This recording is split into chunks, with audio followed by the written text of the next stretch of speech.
I have a few different sub-miniature cameras I'd like to share with you. This isn't by any means a comprehensive list of every single sub-miniature film format, but rather a collection of the stuff I have just laying around. So starting with the largest format, coming in at 30.2 millimeters by 17.7 millimeters, you have the most modern sub-miniature format, APS. This much maligned format gets a bad rap because it wasn't good, but I think some of the negative perceptions are a little misguided. You have to remember that throughout the history of film, an overwhelming majority of the people buying film weren't professionals or hobbyists. They were your average consumer, or the kind of person who genuinely didn't care about photography, but instead just wanted photos by whatever means possible. So a lot of the consumer formats were made in a way that traded quality and control for ease of use. These cameras weren't designed for people who care about photography, evident in the fact that most APS cameras look like this. Point and shoots that are brain dead simple to use. No real advanced features, but it just works. But some camera manufacturers made nicer cameras. As an example, this is a Canon IX, in my opinion probably the nicest APS camera out there, only because it has a full EF mount, so you could actually mount some pretty nice lenses on it. On top of the cartridge, it'll show you the state of the roll, whether it's a fresh roll, a partially shot roll, a fully shot roll, or already developed. So, how are the photos? Here's one big problem. APS is a dead format. They stopped making the film a while ago. So all that's available out there is just old expired stuff. But fortunately, it's not as bad as it could be. I've seen some APS film that was heavily fogged and pretty much completely unusable. This, on the other hand, it's not great, but it's also not terrible. Yeah, it's fogged and grainy, but at least I was able to get some okay results, all things considered. And I also trichromed it.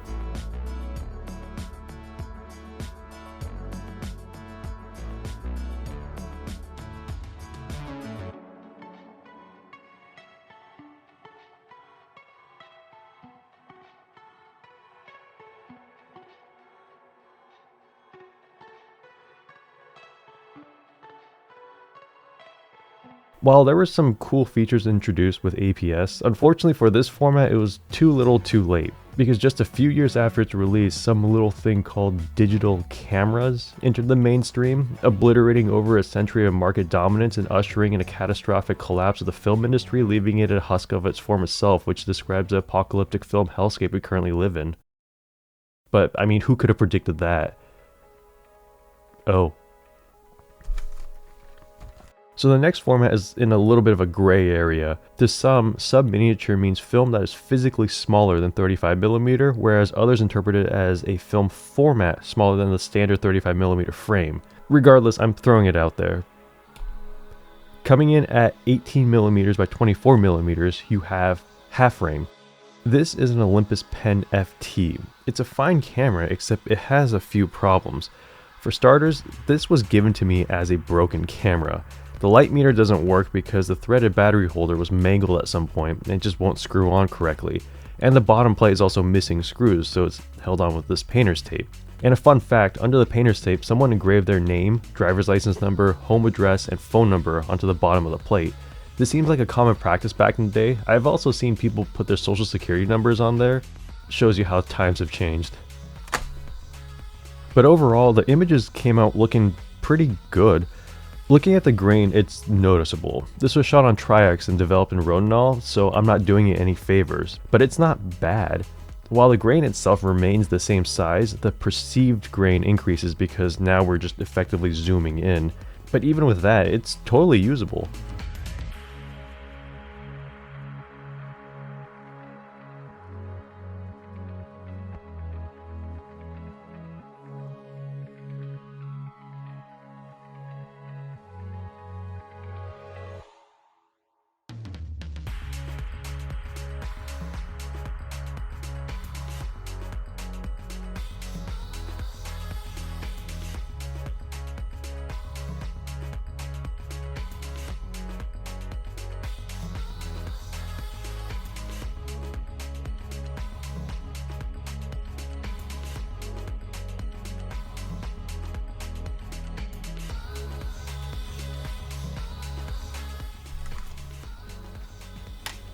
Coming in at 13mm by 17mm per frame, we have 110.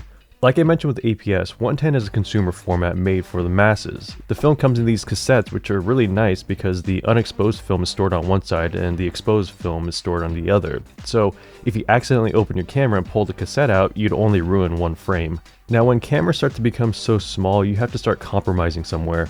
I shot this with a Pentax Auto 110. It gives you full manual focus, and that's it.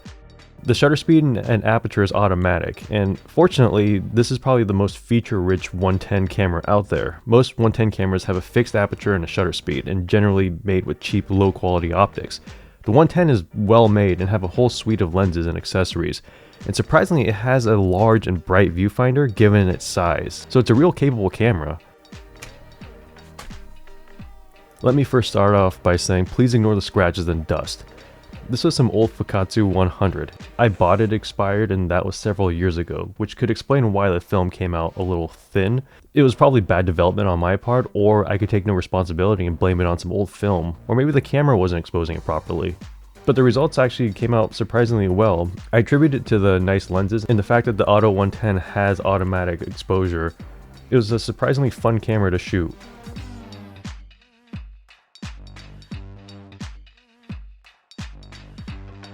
Overall, it's a funky format, but still very much alive, with companies like Lomo still making fresh 110 film. Now, in a similar vein, coming in at 10mm by 14mm, you have 16mm. 16mm film is the same width as 110, but doesn't have the baked-in frames. Now, this is a Minolta 16-2, and just like the Pentax Auto 100 before it, the smaller the cameras become, the more compromises have to be made. This camera has full exposure control with aperture and shutter speed, but it's fixed focus. Now there's two different ways you could adjust the focus. One is with the aperture, which changes the depth of field, or you could put this close focus lens, which I don't have. So I tried sticking with the smallest aperture and shooting things far away. And for the most part it worked, but anything that required a close-up shot was just out of focus. Yeah, this is HP5 developed in Rodinal. At this size, the grain is very noticeable. It reminds me of shooting 3200 speed or 6400 speed film on a standard 35mm frame. But overall, it was actually a fun camera to shoot.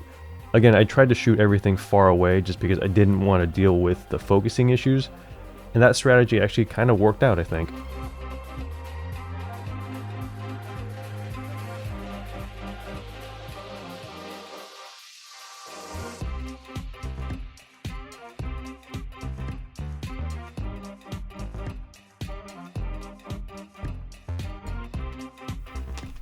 One thing I forgot to mention is the film itself. The camera uses a reloadable cassette that looks like this, and you can respool it with 16mm cinema film, or you could cut down your own film, which is what I did. I used this Camrac mini cutter, not sponsored. You put your film here and you actually tape it to another spool right up here, and when you advance the film, it'll actually just cut the film into the perfect size strips that you need. And what's really nice is that you could actually change out this little module here for different kind of film sizes. In this case, this is a Minox cutter, which is a perfect segue to this. Coming in at 8mm by 11mm, you have Minox. Like the previous cameras, this Minox AIII S lacks some basic features. You have shutter speed control and you have focus, but you are stuck with a fixed f3.5 aperture. Now it does come with a built-in orange and a built-in green filter, but it's not as useful for color film as much as black and white. Later models did include an ND filter, but this one doesn't have it. Given how teeny tiny these negatives are, it's a surprise at how well these photos came out. Don't get me wrong, it's grainy as hell, especially some of these underexposed shots, but when it's exposed well, it's not bad.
These are really tiny negatives, and I can't imagine film getting any smaller.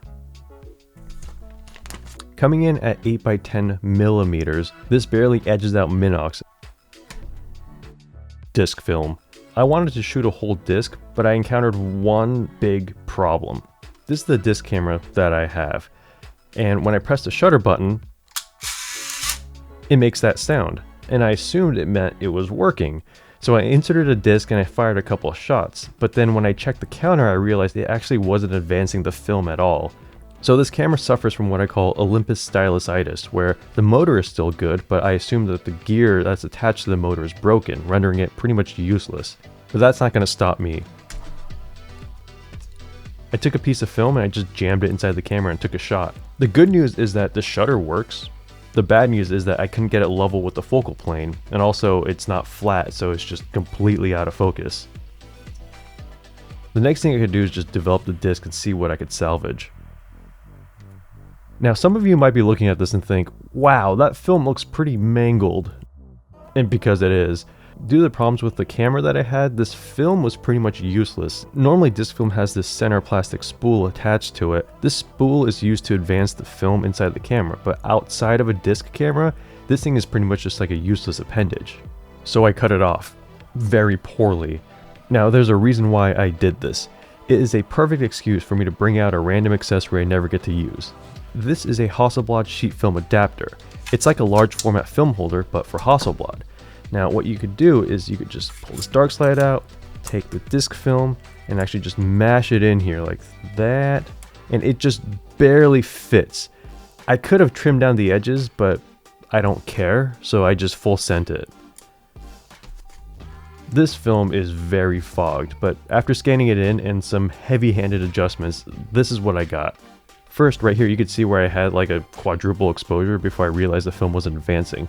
And next, for this bigger shot, I shot it at box speed, which is either really optimistic or just dumb. It really could have used a few extra stops for sure. Yeah, as for the scene, there were these two benches that had space in between them. I was hoping to get those benches in the edge of the frame and to have this gaping hole between them. Obviously, I realize now that the film wasn't dead center and I didn't really know how to account for the hole, but maybe it's worth trying again with the right subject. But overall, I think that Subminiature is a pretty fun, interesting format to shoot. There are some limitations and there are some compromises you have to make, but it just kind of comes with the territory. There's a wide range of camera types out there, from brain-dead simple cameras to some more involved cameras.